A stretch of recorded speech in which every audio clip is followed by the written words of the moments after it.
Have you ever met someone with whom you felt an inexplicable familiarity, a recognition that goes beyond the rational? Your eyes met, and it was as if time stood still. Your heart raced, as if it had finally found a part of itself it didn't know was lost. But there's a problem. She's married, or he has an established family, and now you wonder, how can the universe be so cruel? Why awaken in you the certainty that you found your twin flame precisely when she's unavailable? Are you imagining things? Or is there a greater purpose behind this seemingly impossible situation? Carl Jung had an answer to this, and it might be the most transformative you've ever heard about soul connections. In this video, you'll discover why your twin flame might be with someone else in this lifetime. And more importantly, what is the true spiritual purpose behind this encounter that seems doomed to suffering? Brace yourself, because what I'm about to reveal could completely change your perspective on love, destiny, and spiritual growth. And if you stay until the end, you'll understand why this situation, however painful it may be, could be exactly what your soul most needs to evolve. Before we dive into the complexity of a committed twin flame, we need to understand what this concept truly means through Carl Jung's eyes. Because the internet is full of romanticizations about twin flames that confuse more than they clarify. Jung didn't use exactly the term twin flame, but his studies on synchronicity, individuation, and the collective unconscious provide the most solid scientific foundation for understanding these extraordinary connections. For Jung, certain people enter our lives not by chance, but as part of an archetypal process of psychological completeness. The twin flame, from Jung's perspective, is that person who carries the perfect projection of your anima, or animus, the inner counterpart of the opposite gender that exists within each of us. That's why recognition is so immediate and overwhelming. You're not simply falling in love with a person, you're recognizing a fundamental part of yourself reflected in the other. But here's the crucial point that most people don't understand. Twin flames don't necessarily come to form conventional relationships. They come to catalyze profound transformations, awaken dormant aspects of the psyche, and accelerate the process of individuation, the path to becoming truly who you are. Jung observed that the most transformative connections of our lives often come accompanied by apparent impossibilities. It's as if the universe creates specific obstacles to force us to grow in ways we couldn't achieve in comfortable situations. When your twin flame is married or committed, this isn't a cosmic mistake. It's a perfect design for a specific type of spiritual evolution. You've been called not just to love, but to transcend possessive love and discover higher forms of human connection. The pain you feel isn't evidence that something's wrong. It's evidence that something profoundly right is happening at a level your conscious mind can't yet fully comprehend. If you're wondering why the universe would allow you to find your twin flame in an impossible situation, Jung had a revolutionary perspective on this. He believed the psyche has its own intelligence and that it orchestrates specific encounters to teach us lessons we couldn't learn any other way. Think about the spiritual alchemy Jung studied intensively. The alchemical process doesn't seek to create easy gold.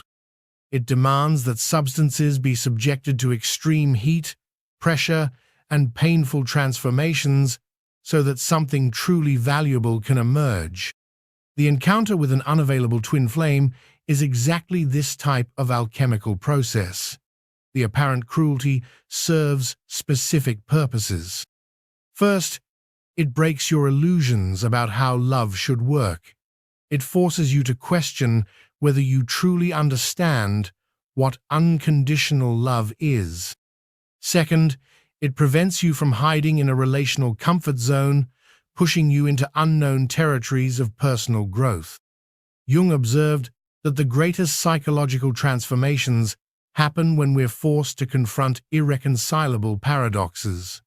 The love you feel for your married twin flame is one of these paradoxes. You love genuinely, but cannot possess.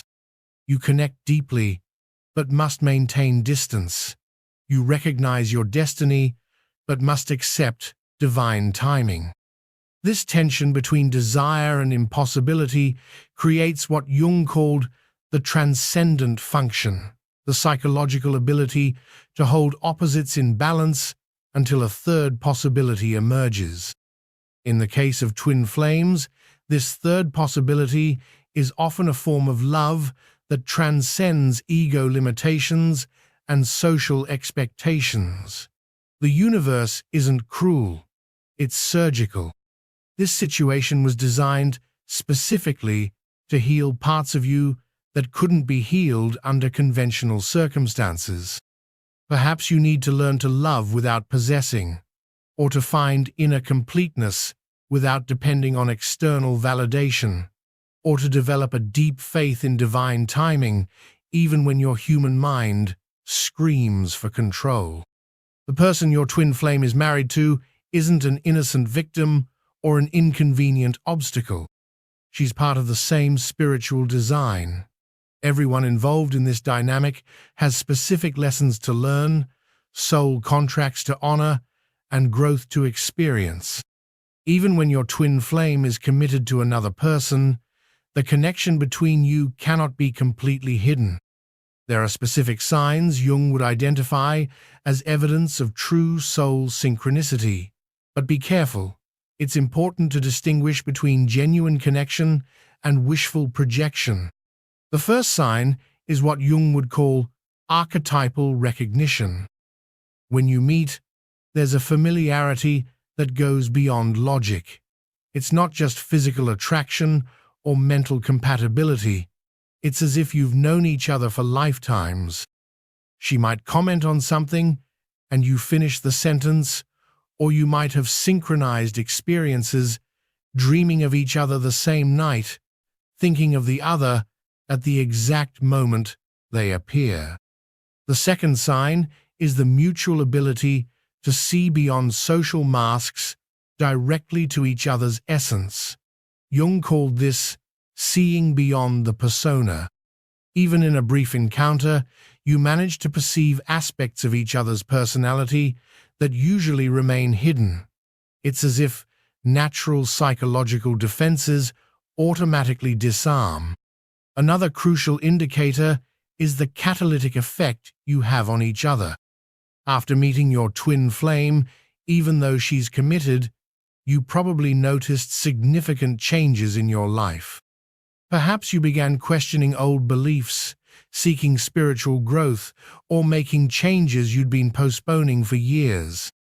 Her presence in your life, even from a distance, acts as a catalyst for your evolution. There's also the phenomenon we could call silent energetic communication. You can sense each other's emotional state without physical contact.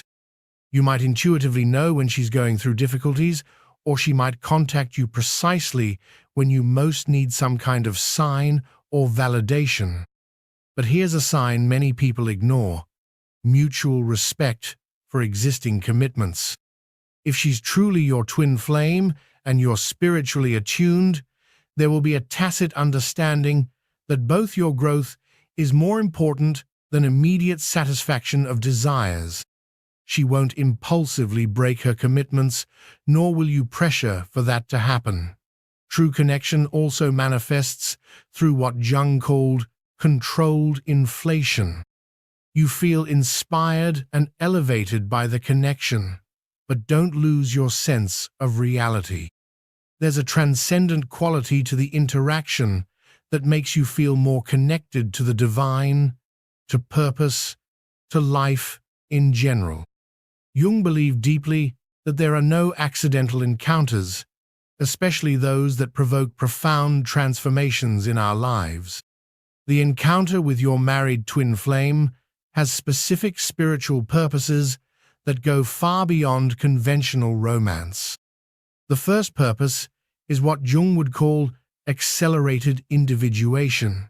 The emotional tension created by this situation forces you to develop aspects of your personality that might remain dormant under normal circumstances. You learn to deal with unconditional love, conscious detachment, faith without guarantees, and divine patience, qualities essential for spiritual maturity. The second purpose is healing karmic patterns related to possessive love. Many souls arrive in this life carrying unconscious memories of relationships where love transformed into control, jealousy, or emotional dependence. Loving your twin flame from a distance, respecting her commitments, is a way to purify these ancient dynamics and learn higher forms of loving. There's also the purpose of developing what Jung called conscious love. Most relationships operate on autopilot, driven by unconscious needs, projections, and repetitive family patterns. When you love someone you can't have, you're forced to consciously examine every feeling, every motivation, every desire. This develops a purer and less neurotic quality of love. The encounter also serves to activate what we might call spiritual service capacity. When you experience this type of transcendent love, even if one-sided, you develop a deeper understanding of human connections that can be used to help others.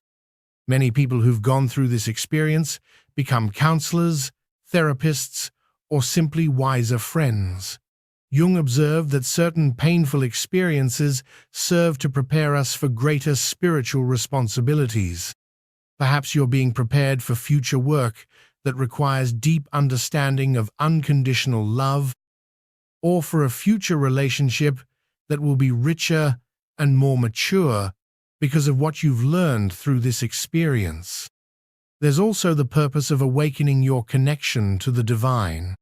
When human love reaches its limits, when you love deeply but cannot have, you're naturally pushed to seek more transcendent sources of satisfaction and meaning. Many people discover their true spirituality through these experiences of impossible love. Finally, there's the purpose of modeling a different type of love for the world. Your ability to love without possessing, to respect the other's autonomy, to find joy in their happiness, even when it doesn't include you, is a rare example of emotional maturity that can inspire other people. The emotional reality of loving your married twin flame is like living on a daily spiritual roller coaster.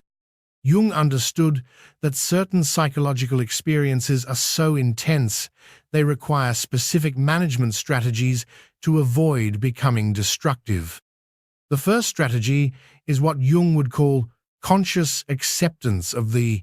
Instead of fighting against the reality of the situation, you must embrace it completely. Yes, you found your twin flame. Yes, she's married. Both truths can coexist without one canceling the other. Mental resistance to this reality only amplifies suffering. The second principle is distinguishing between feeling and acting based on those feelings. Jung emphasized the importance of fully experiencing our emotions without necessarily allowing them to dictate our behavior. You can feel longing, passion, sadness, hope. All these emotions are valid and should be honored. But that doesn't mean you should act to try to change her situation.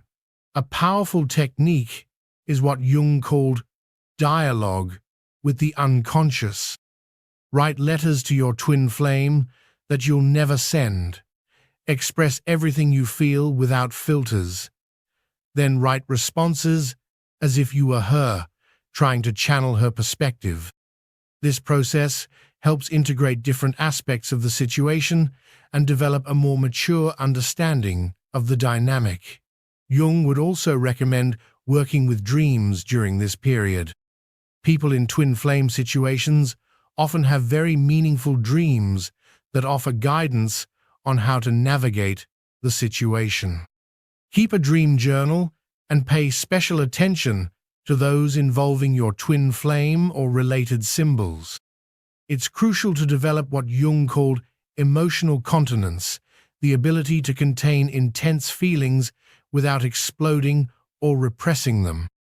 This means creating healthy rituals to process your emotions, meditation, physical exercise, artistic expression, time in nature. Your emotional energy needs constructive channels of expression.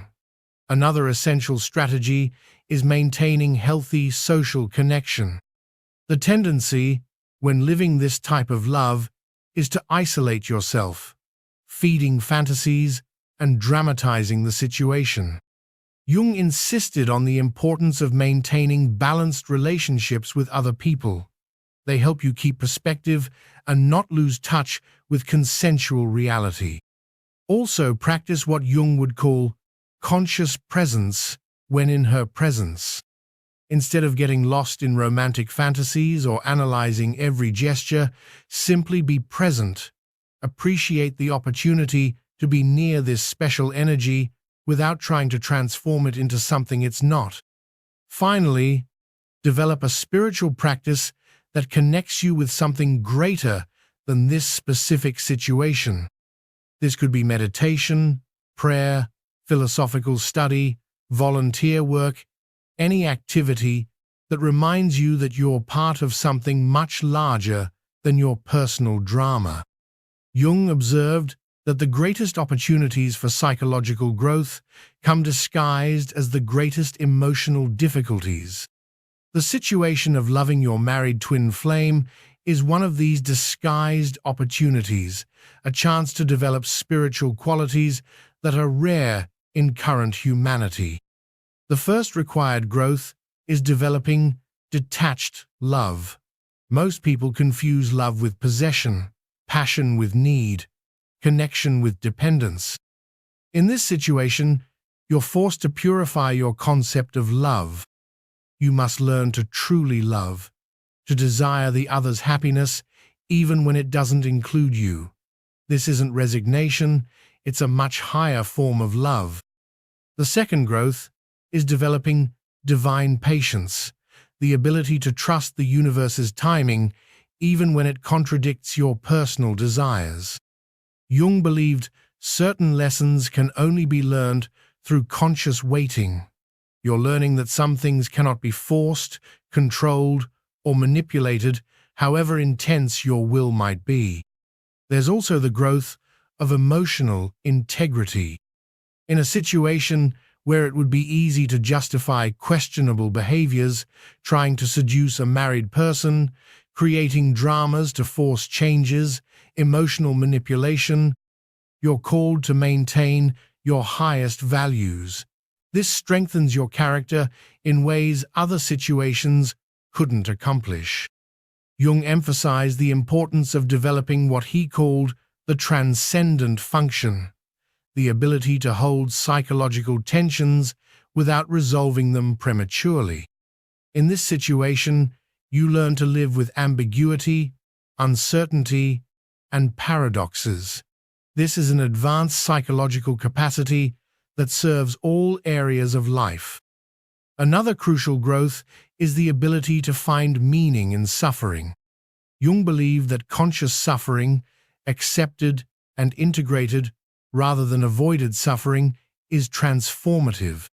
You're learning that not all pain needs to be immediately eliminated, that some pains carry precious spiritual gifts that can only be accessed through complete experience. There's also the development of universal compassion. When you go through this type of situation, you develop a deep understanding of the complexity of human relationships. You stop judging people who are in love triangles, who make seemingly wrong choices, or who live complicated situations. This expanded compassion is a gift that serves the world. The growth of emotional self-sufficiency is another fundamental aspect. You learn that your happiness cannot depend on specific external circumstances.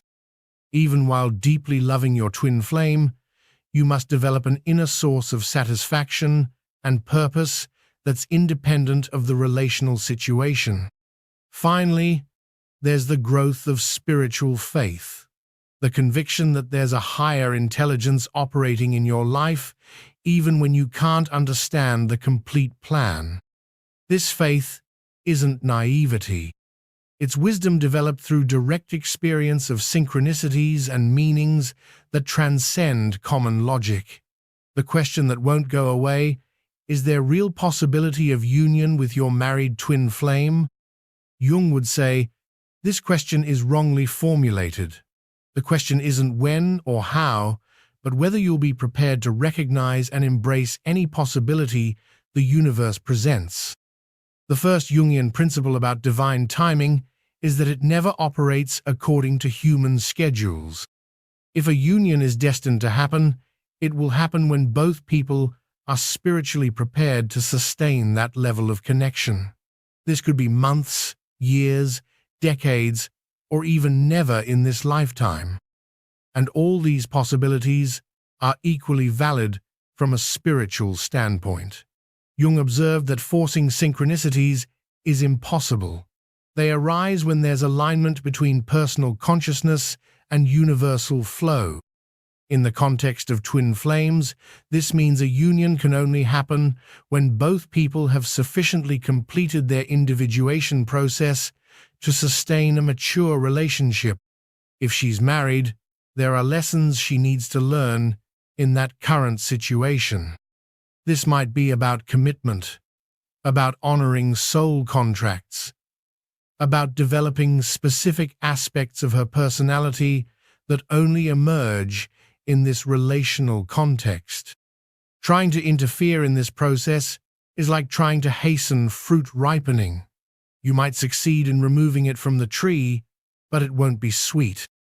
The correct role for you during this waiting period is to focus completely on your own growth.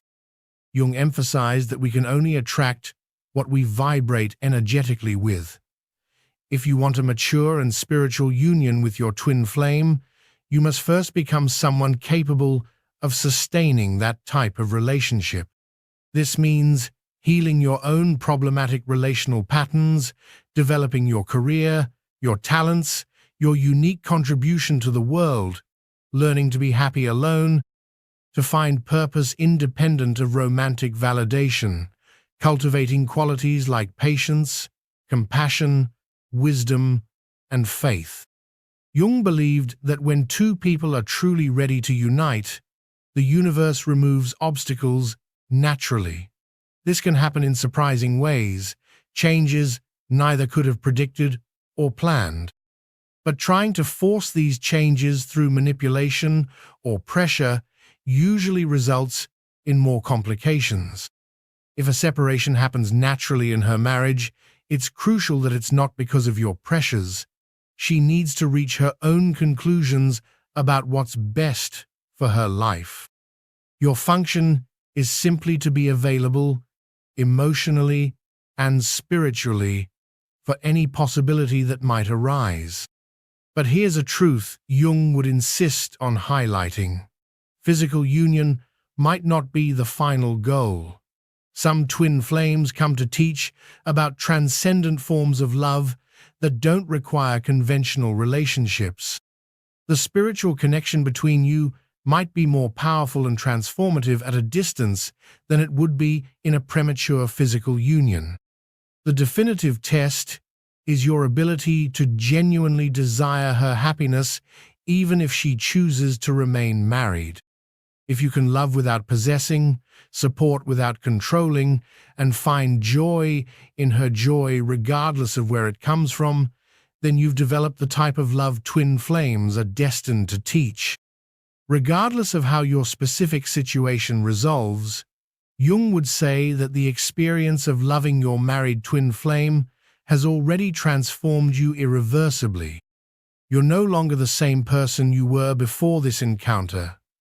And this transformation, not physical union, might be the true gift this experience came to bring.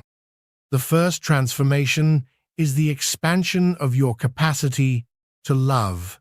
You've discovered it's possible to feel such deep love that it doesn't need possession to exist. This frees you from neurotic patterns in all your future relationships. You'll no longer confuse love with control or passion with emotional dependence. The second transformation is developing a more mature relationship with suffering.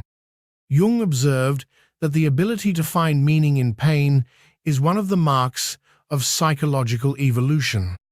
You've learned that not all suffering is useless, that some pains carry precious spiritual gifts. There's also the transformation of your relationship with time and control. You've experienced directly that some of life's most important things cannot be forced or controlled. This develops a quality of surrender and trust that serves all areas of your experience. Jung emphasized that archetypal experiences leave permanent marks on the psyche. The encounter with your twin flame has activated aspects of your personality that will remain awakened forever. You now have access to levels of sensitivity, intuition, and spiritual understanding you didn't have before. The transformation also includes a deeper connection to your life mission.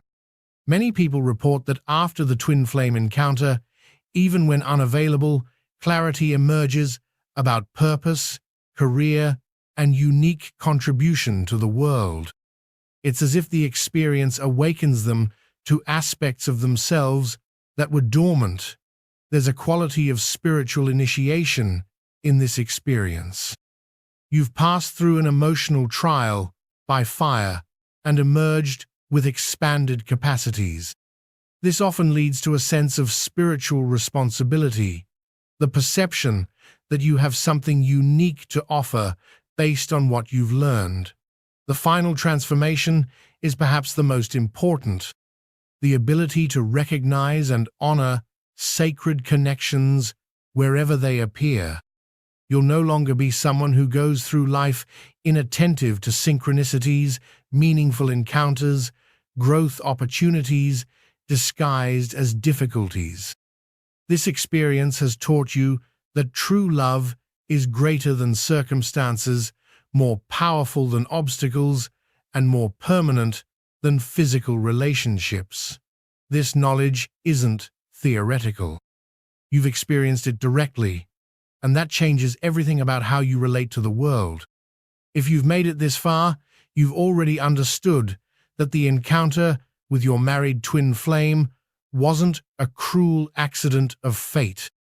It was an invitation to a form of spiritual evolution that few humans have the courage or opportunity to experience. Carl Jung dedicated his life to understanding how the psyche operates through paradoxes and apparent impossibilities. These events we resist most are often those we most need to grow. The situation you're living isn't a mistake to be corrected, but a mystery to be embraced. Your twin flame might be married in this life because you both need to learn specific lessons that are only possible in this configuration.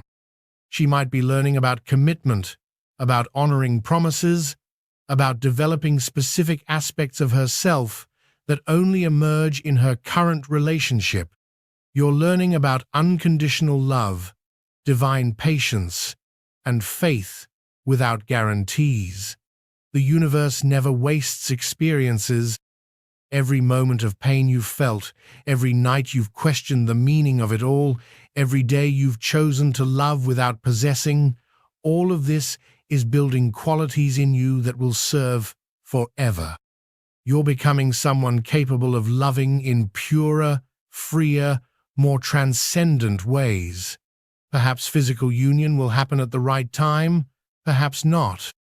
But the spiritual union that already exists between you is permanent and cannot be broken by external circumstances. This connection goes beyond this life, beyond this time, beyond these apparent limitations. What matters isn't whether you'll get your twin flame. What matters is who you're becoming through this experience. And the person you're becoming, wiser, more compassionate, more spiritually mature, is someone worthy of any love the universe wants to bring. Jung reminded us that life's goal isn't happiness, but meaning. And the meaning you're extracting from this seemingly impossible experience is a treasure no one can take from you. You've discovered you're capable of loving beyond ego limitations. That's an extraordinary spiritual achievement. Trust the process, honor the connection, respect divine timing, and keep growing toward the person this experience is calling you to become. Because in the end, perhaps that's the true union your soul has always sought, not with another person, but with your own higher nature. If this content has touched something deep within you, if you've recognized your own story in these words, leave in the comments. I trust the divine purpose of love. That way, I'll know the message reached where it needed to reach. And if you want to continue exploring the deepest mysteries of the human soul and spiritual connections, subscribe to the channel and turn on notifications. Here you'll find the most transformative teachings about love, destiny, and spiritual growth, based on Carl Jung's wisdom. Your journey is just beginning, and it's more beautiful than you imagine.